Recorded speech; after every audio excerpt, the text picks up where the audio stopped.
As we get closer to the release of Star Wars Rogue One, many in the alt-right are once again choosing to boycott Star Wars because it is another Jew masturbation fantasy of anti-white hatred. I will read you some of their posts and articles and then give my argument and some stats and numbers. Before I start, I would like to say that I'm not saying that everyone who dislikes Star Wars is in the same camp, or that you must enjoy it.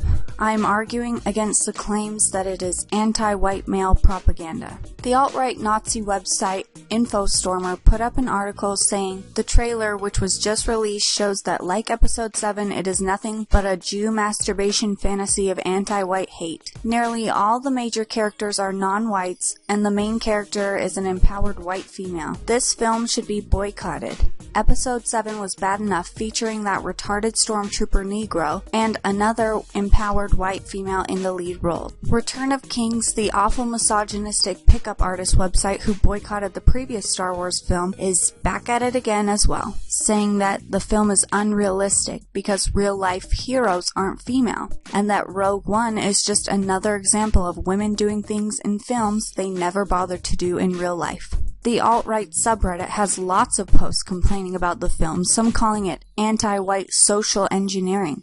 These whiners can't handle it when they are not the center of attention. When other people who are not white men are cast as the lead characters, they feel that they are being oppressed.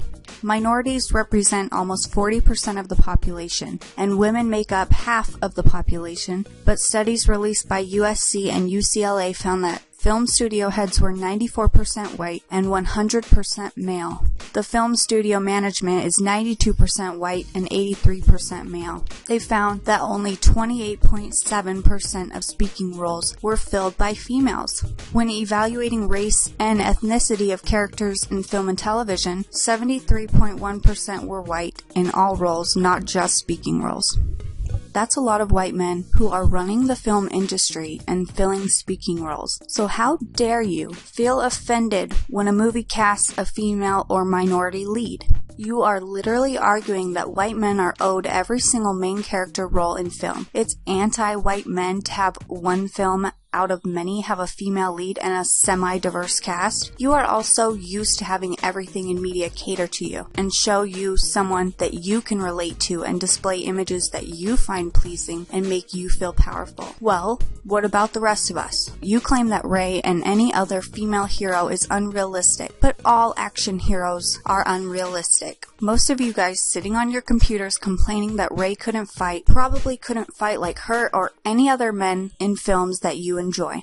That's the point. Main characters in fantasy and action films are extraordinary because it's make-believe. Star Wars isn't even close to our reality. I won't even get into the fact that many people have said that her abilities aren't that unrealistic in the Star Wars universe, as she always has some sort of weapon to aid her in physical fights. The YouTuber Sean, of Sean and Jen, goes into that in their video about The Force Awakens, so I would check that out. He also talks about other arguments against Rey's abilities. I will link that video in the description. The point is, despite your excuses, we all know it triggers you when you don't see someone who looks like you in movies. You were angry about Mad Max Fury Road. You were angry about Ghostbusters. You felt entitled to a leading male character in The Force Awakens and Rogue One. But guess what? You are not owed anything. The Force Awakens broke records for ticket sales despite the ridiculous boycott. We are only going to get more inclusive despite your half-assed protests. Your cries of anti-white men are going to fade into the winds of history as the rest of us move forward. You still have plenty of movies that star white men, and you will have plenty more to come. You will be fine. Thank you for watching. Please let me know your thoughts in the comments below, and please subscribe for more videos like this one.